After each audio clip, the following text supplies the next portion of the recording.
Welcome to You Matter in Business. Your hosts today are Ariel, me, and Miriam. Your heart, your brand story, and your success because you matter in your business. Hi, and welcome back to You Matter in Business. And today I'm here with my co-host. So that's Ariel. Good morning, Ariel. Hey there. How are you doing? Good. Awesome. And we're also joined today with a very special guest, and I'm excited about this one. This one is Manny DelaVega. Hi, Manny. Hello, ladies. How are you? Really good, thank you. So we're delighted to invite you to the You Matter in Business podcast. So Manny is a business coach, and Ariel and I are really interested to understand how you support businesses in their development journey. And I think you use a system and soul business growth framework. So I wonder if you could possibly start by introducing yourself and sharing a little with us about your background and what originally inspired you to become a business coach. Awesome. Yeah. So Manny DelaVega, am an engineer by trade. Went to engineering school, and that's how I started my career working alongside a lot of engineers. I was working for some General Electric was one of the big companies, Faro Technologies. And when 911 happened back in 2001, I saw how a lot of engineers got laid off after being in these great companies for like 30 years. Mm-hmm. And that got me thinking, nothing is really secure. You want to do the corporate ladder, which I was really enjoying. You never know what's going to happen. So at the time, my sister wanted to open a business. She's a chef and she wanted to open a restaurant. And so I kind of left my corporate job and I said, I'm going to help out my sister. And at that point, I had been involved in management and I loved it. So I love managing teams and I love that side of it. Just real quick, if you're Yeah. anywhere near DeLand, Florida, they have a restaurant called DelaVega, and best hibiscus tacos I've ever had in my life. Anyway, okay, go ahead. Go. Thank you. Yeah, my sister's very talented. So yeah, we've been, we run together the business for a long time. And about 6 years ago, she's operating the business by herself. I'm still owner of that. But I was very frustrated as an entrepreneur because I went from engineering management to owning a business. And I was like, oh my gosh, I really don't know how to run a business. And back then it was a good economy, before 2008, anybody could have a business. People were going out to eat, the economy was doing great. I had a friend that had 18 restaurants and he didn't know what he was doing and he was making money up and down. Wow. Yeah, but 2008 came along. Now I'm kind of giving you my whole background here very quickly. The cliff 2008 came along, the economy tanked in the US, and that's when you really needed to know how to run a business. And a lot of the businesses that didn't understand how to run a business went down. So I got, together with my sister, and like either we learn how to run a business or we're gonna, fail. Yeah. So we did. I started my journey. I did a lot of business seminars, a lot of Tony Robbins. A lot of it was mindset. Sometimes entrepreneurs go, they want to offer a product, help the community, but then themselves, they have a lot of limiting beliefs and a lot of things that they don't even know they need to work on. And then they are faced with that challenge. How do I move forward? So I did a lot of that work myself. I got into I enjoy creating processes and procedures and systems, which is not what I do, system and soul. But I did love creating cultures, managing people, which I found that a lot of entrepreneurs actually don't like that part, and they struggle with managing employees. But I really enjoy that. Created a great culture at the restaurant, and we've been at it for 20 years. And then, like I said, 6 years ago, I decided to, something I really enjoyed was coaching, and I wanted to do it and offer it and not do it only as a hobby, but open my business, the Vega Business Advisors. And yeah, I've been coaching and helping businesses since then. So Fantastic. that's the short version of it. The potted version of the DelaVega story. Love it. Yeah.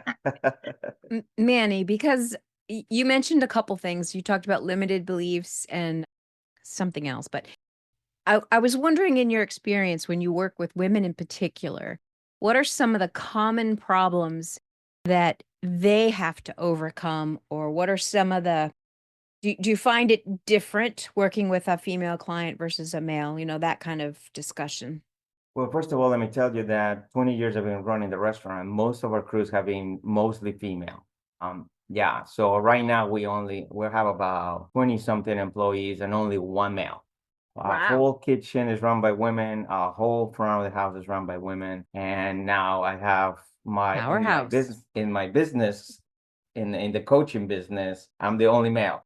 I have a marketing person and now a new coach, a female. So I'm very comfortable working with females for the reason that they are very intelligent and they're usually they're very passionate and they don't get distracted. Sometimes we get distracted by other things, other hobbies, video games, things like that, and we lose focus easily. But It's women, multitask that does that, though. exactly.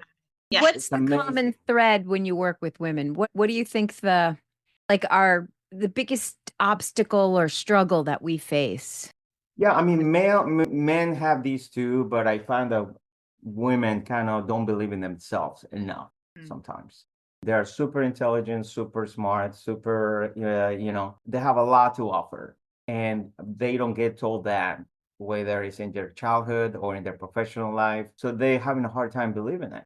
So a lot of my job has been being a champion of women and say, yes, you can do that. Yes, you can do that. I've been in a lot of situations that, do you want me to do that? Do you really think I can do it? Yes, of course you can do it, and then they prove themselves that they're able to do it and they thrive, So not only giving them the chance because they open their own opportunities because they're smart, but once the opportunity opened is like, can I actually do this?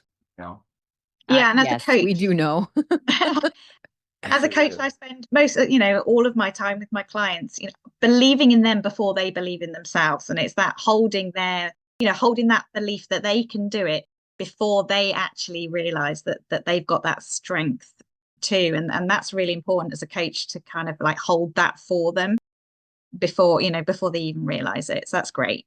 Cool. Yeah, and a lot of people don't realize that to get to believe something, you have to hear it repeatedly with a lot of repetition, It's not like you understand it once and then, okay, now I believe it. It doesn't happen that way. So you have to kind of constantly telling them, believe in them, motivate them, and eventually that belief system gets ingrained in your core, So, but yeah.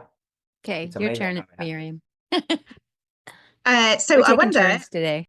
So I wondered, Manny, whether you could actually share with us maybe a success story of a client that you've worked with who has used your systems and processes, and that's enabled them to transform their business. And I wonder if you can identify, was there a key turning point in that journey? Yes. This is very interesting because, yes, part of the reason why I love what I do is because there's a lot of breakthroughs and a lot of transformation. Just like in my own experience, it was all about that.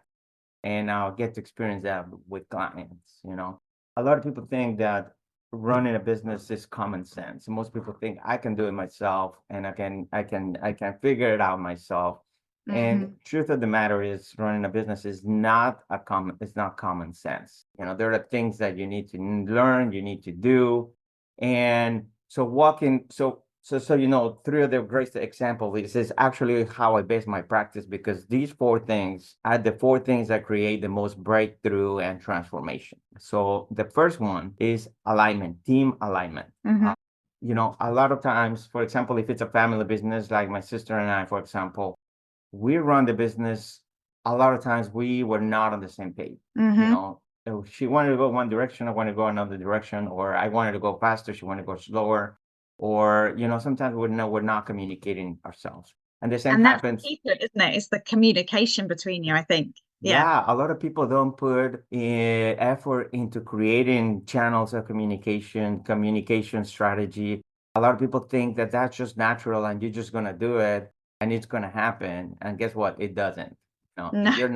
If you're not intentional about communicating properly, it doesn't happen, and it creates a lot of problems, right? So part of bringing these teams into alignment is creating great communication structures, uh, pointing out great communication channels, and giving them communication tools. So I seen how, I had a client where she was very much used to, running the show, and whatever she was just giving orders, and, I want to do this and I want to do that. And she's visionary. So she's got a lot of ideas and she wants to create a lot of things, super intelligent, great entrepreneur. But a lot of times women like that are very visionaries and go-getters. They think everybody else thinks like them. And so if they wake up one day with one big idea, bigger than the one they had yesterday, they just tell everybody, let's go that way and let's go hard and fast. And everybody else, and if you're only employees, everybody's going to be in shock, but nobody's going to tell you they're in shock.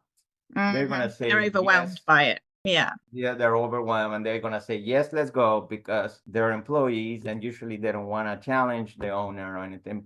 But deep down, they know they can go, or they're going to try and fail because they haven't, the foundational work hasn't been set, setting strategy, channels of communication again, setting goals, setting milestones, and giving people a chance to, for the learning curve to happen.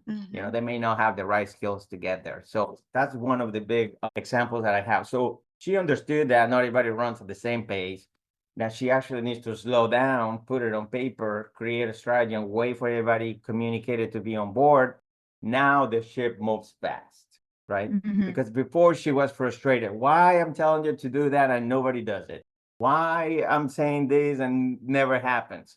That's exactly why. Because you want to run before you crawl, and you need to have foundational work. And then when she started adjusting to that, because it was an adjusting to say, I don't want to do it 1,000 miles per hour, I'm going to slow down. Then what is the saying that says, if you want to go fast, go slow, or something like that? If you want to fail, I don't even know what the saying is, but it says, basically says, you need to slow down to go faster. Right. Yeah, and that's something I share with my clients all the time, is that requirement to just stand back and give yourself time and breathe. But I think we all get, well, women, men, getting carried away with our enthusiasm and think that everyone else is on, that perhaps in the same headspace as us. And it's that ability to stand back, take a breath, and then communicate everything really clearly with them, and just bring that team alongside with you.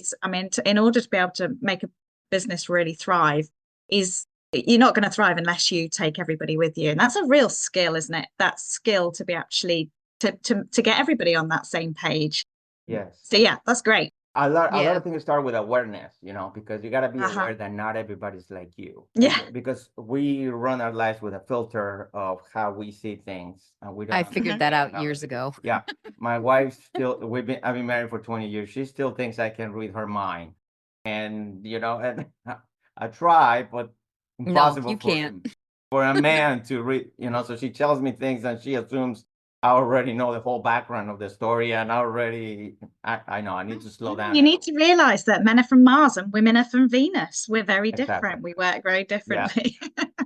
But same with employees, there are employees that are motivated by different things. There are employees that are go-getters. There are employees that are average, and that thrive in calm environments, and the ones that thrive in challenging environments. So one thing that I do with my clients is I help them run what is called the Working Genius, which is a personality profile.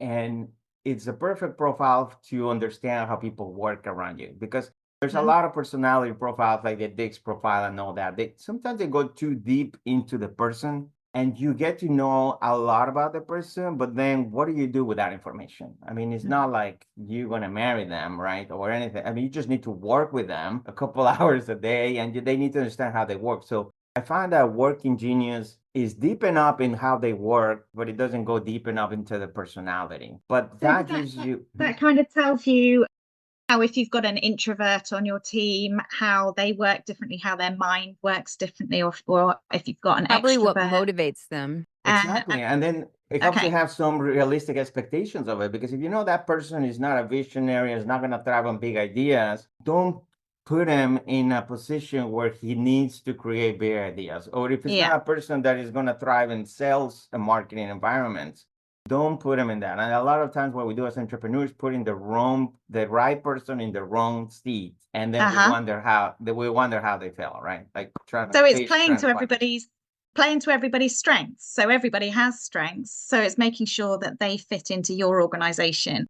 where they're going to thrive, which ultimately means that your business is going to thrive. If you can line up all your ducks in the right order and put them in the right places, so you've got the strongest people doing the things that they're really good at, your business can't fail to survive and thrive, can it? Yes, and reality is that an interview, even if it's an hour or 2 hour interview, is not enough to tell you how these people work.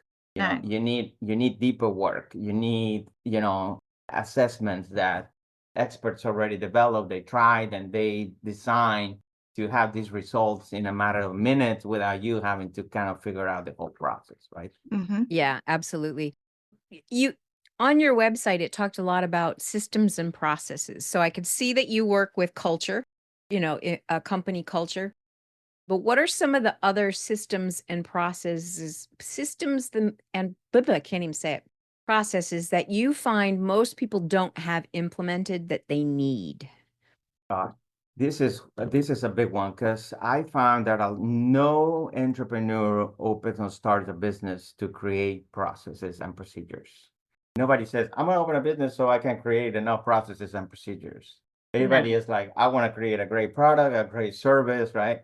So most entrepreneurs, they neglect that until they absolutely have to do it, which is when they have big problems, or they do very little of that, So obviously, the ones that I see that make the biggest impact are the ones that are related to your product or to your service, right?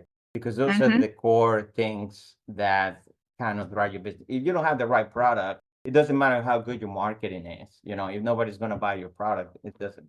So, for example, in my business, we created, product. For example, my sister was coming up with specials, right? You want to come up with a restaurant with specials, and you think she just creates one day and she just develops the special. No, that sometimes happens, but most of the time it doesn't. So we created a system of 14 stages, what we needed to follow to be able to create a winning special. And we did that, and we're starting applying, we identify what did it, the people that needed to be involved, not only the chef, I got involved, the staff got involved, we did pilots, the whole process. And that's how our menu 20 years later, it's a winning menu. We do have most of the items sell really well, and most of the items are really good because we follow that 14-stage process to get them into the menu eventually. So it's almost like you help people develop an SOP for different pieces of their business.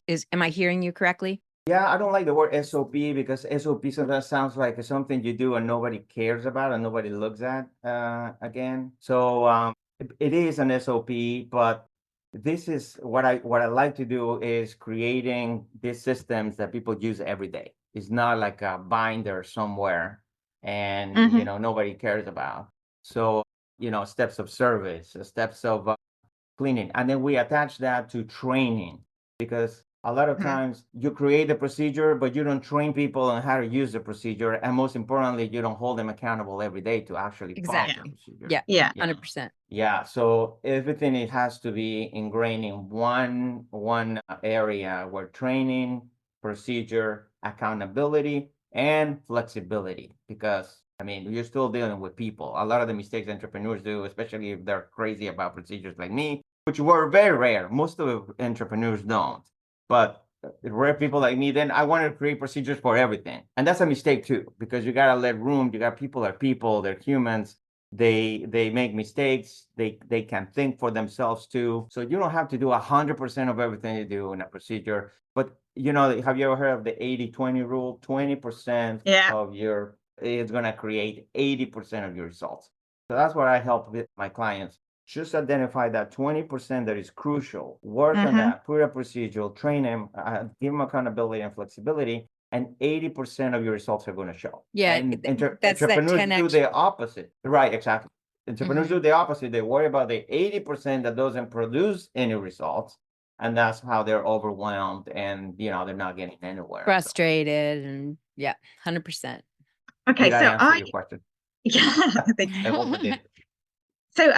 I'm a strong believer in the fact that the soul of every business is the values that it holds, and that these values are what sets each business apart from its competitors.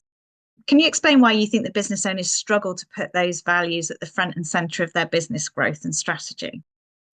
Yeah, they struggle because creating values is something that nobody teaches you how to do, right? Yeah. When you're born in a family, your family has a set of values, which are usually your parents' values. Well, guess what? Nobody taught them how to set their values because they were kids too, and they got those passed along. So they're doing the same to you, and now they're ingraining their values into you there, as a child. But it's a natural process that happens in the families. But you know how to behave. You know your family likes to go to church. You know your family, celebrates Christmas. You know your family is dysfunctional. You know that's another set of values, right? Everybody has a values, whether they're good or bad. You have values that your family follows. So you open a business, and now you need to set values. How do I do that? Nobody gives you a manual. Nobody gives you the process. Nobody gives you the procedure. But it's important because imagine you start a family and you have 3 kids, and just let them do whatever they want. Don't tell them that they need to go to church. Don't tell them that they cannot do, they can distinguish from bad or wrong. I mean, let your kids run without values and see how they turn out. And that's how business owners do. They run businesses without values. No wonder how they turn out really bad. And, they have a lot of high turnover. They have a lot of stealing. They have a lot of toxic environments. They have a lot of, loss of income. They have all these because there's no values ingrained. So we need to treat our businesses a lot more like our families, and stop expecting people that come into our business to work in our businesses to share those core values from the start, because they come from different. So it's that communication of those values. I mean, in my experience, having those key values for your business clear will affect every aspect of your business. So you'll be able to, everything will be affected about, hiring your great employees that share those values, making decisions, teamwork, collaboration, communication. It all comes from making sure that everybody is on the same page and shares those same core values. And it gives that purpose, I think, to every employee that you have, and actually every activity that you do as a business, if you are clear on those core values. And I think it's important to establish. I mean, when you come to do that process with your clients. When I did this work, I went online because a lot of us are, we need the sources in our minds. So, and I put out one of many, there's a lot of them out there, resources, but I put out a list of different core values, because sometimes we think of those main topics, but it's the nuances that are in some of the other names. So just being able to look at a list and then say, that's what it is. It's not quite this, it's this. So, I mean, there's a lot of resources out there, but I find that helps when you give people at least more than, it's like feelings. How do you feel? There's 4 main feelings, but there's a whole lot of feelings that fit underneath that, right? So it's the same thing. There's core values that are kind of the bigger ones, and then there's those nuanced ones that really give you a flavor, kind of like adding a little spice to your food. Yeah. It also depends on the industry. I'll give you an example. Integrity. I work with other coaches that work with other industries, and I work with many industries: construction, assisted living, of course, manufacturing. But in the industry that I grew up being an entrepreneur, which is the restaurant catering industry, integrity is big because there is a lot of lack of integrity in that industry. There's a lot of cash always, all the time. And there's a lot of ways to steal, right? And all that. And other coaches from other industry tell me, you don't need to put integrity because that's kind of like a given. Everybody wants to have integrity. And in other industries, that is true. But in my industry, it's not true. It's the opposite. You really need to put it as a core value because the people need to know that you're not going to accept lack of integrity in your business. And that's what we have done, you know. So if we didn't have that a core value and just assume everybody has integrity, we would be in trouble, because a lot of people I have fired is being because of lack of integrity, because it's in my core value, you know. So it really depends on a lot of things, but you really, bottom line, you really got to do the work to find those out. And then once you have them, then you need a process to implement that and make that your culture. And of course, having accountability of people that actually do it. And when you say, yeah, kind of treat it like family, yes and no, because I don't like when people say, "Oh, we're family in, you know, my business." You're really not, because in your family you can never get kicked out, you know. Whether you like your family or not, you cannot stop being the daughter or the mother or the right. You're part of the family whether you like it or not. In a business, you can't get kicked out. You can't get fired. If you don't follow those core values, you need to go to find a different family, because you're not part of this family. If you're really having that accountability and you're really having to create that positive culture, you have to give people the opportunity that if they don't fit in your family, they need to find another family to belong. And that way you're doing yourself a favor, or you're doing them a favor as well, because if you keep them too long, it's detrimental for your business, and it's detrimental for themselves, because they could thrive in other environments, but they're not, because they don't fit in your culture. Yeah. And toxic relationships don't work in any situation, do they? Whether it be a personal relationship or whether it be in a business relationship, if you're not all pulling in the same direction, if you've got that kind of conflict, then it's not going to work, and you need to declutter those relationships in every walk of life. Okay, So cool. We talked about this a little bit earlier. You touched on it, but I want to kind of dive a little deeper into this subject. But you talked about, you know, one of the things you found women had a lack of self-value or didn't believe in themselves, which to me is similar, not quite the same, but similar. So one of the things we find, both Miriam and I, is that a lot of women don't see their value as a woman, as a business owner, as everything they've accomplished in their life. They don't see their own personal value. So how do you work with helping people? And we use the word authentic, but when you have value, you are authentic. It's just a natural byproduct, because you're not trying to be something else to fit into a box to make somebody else happy. You see your own worth. So you are who you are. So how do you work, or how does this help a business owner when they can distill and start to look at their own worth as a human being, not just pieces of the puzzle? Yeah. I know that was a lot of words. I'm sorry. Well, yeah, again, that is the same for females and for male. The thing is that male, usually we get into environments that we tend to be motivated by challenge. And sometimes we ourselves put ourselves in environments that challenge us.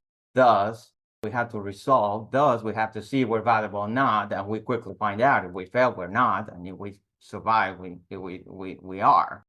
And obviously, there are women just like that and even more powerful. But a lot of times women, they don't tend to put themselves in a lot of challenging situations. So they don't find out if they're valuable or not. And that's why you have to tell them, or you go ahead and put them in challenging situations, which they don't like we do, men, but the purpose is served still. They challenge themselves and they have to resolve and they have to thrive.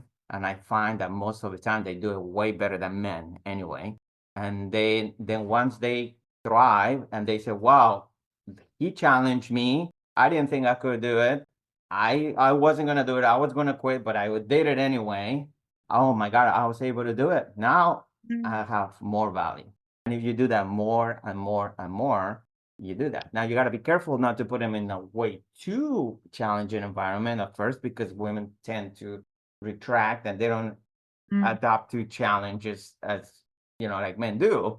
But if you do it gradually and you always check with them, hey, is this something that you're willing to try? Is this something that you do that? And then also if they fail, you gotta reinforce that it's okay to fail. You gotta, you know, there's ways to make mistakes. Yeah. Learn from it, because a lot of times we feel really bad when we fail, and then we don't want to try anything else because we fail miserable. So failure has to be part of, yes, you're learning and it's okay. You got to do it again. And if you fail It's a again, it teacher. doesn't matter. Yeah, Yeah. it's a teacher. Yeah. So I had to learn that because in the beginning I was so male because I'm a male, obviously. And I thought everybody was like me. So challenge them. And if they don't do it, then they're out. And if they do it, then they're in. And now I take a different approach. See who they are, see what qualities they have.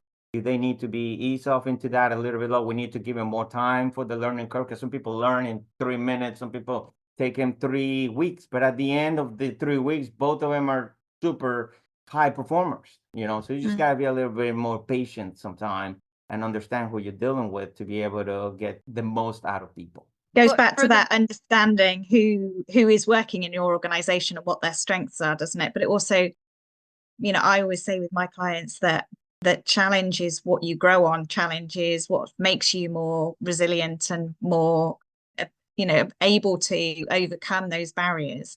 Also, sometimes it's fear that stops us doing those things, and and fear, sometimes it's more frightening to think about the things that we've got to face rather than actually the reality of facing them. But it's knowing that, and and having that support structure behind you and that accountability, just to actually step out of your comfort zone and try those things, isn't it? Yes, absolutely. And I see a lot of entrepreneurs, they're fearful of themselves, and that's how you have to do the work within themselves so they can put themselves in front of those fears and they can see themselves that they can do that. But also, since they feel bad about going through that themselves, they don't put people around them in the same situations. So they feel like, oh no, they are not going to be able to do this, and no, they can't do that. And that's when you find entrepreneurs, oh, I do everything better than they can because they're not going to be able to do it. And that's a false, understanding because challenge them. And I've been surprised. I thought, that I could do some things better than the person that I'm training. And it turns out I end up learning a lot from the person that we trained. And actually, give him enough time, it's been a lot better than you. And that's the whole key. You got to be able to train people to be better than you in all aspects. So, yeah. Yeah, I think I totally agree. So what final piece of advice would you give to our listeners who are feeling perhaps overwhelmed and trying to build their business alone? What would be your advice to them? Well, business is not for the faint at heart. No. It's challenging every second and every day of your life. But, not doing anything, not going through challenges, it's actually worse, because then you end up not doing anything, not accomplishing anything. So just step into it. You don't have to figure out how to do things. You figure it out as you go. Give yourself some room to make mistakes. Some mistakes are going to be bigger than others, but, forgive yourself for doing that. But if you step into that and you go at it with 100% of your effort, you gonna end up in a better position no matter what. Even though it's not gonna seem that way sometimes, but at the end of the day, 20 years later after starting my business, I can tell you, we're better off mentally, physically, business-wise, financial-wise, relationship-wise. All that, you got to be able to grasp all that, otherwise your business goes down. So it's kind of like a way for you to be forced to be better in every aspect of your life.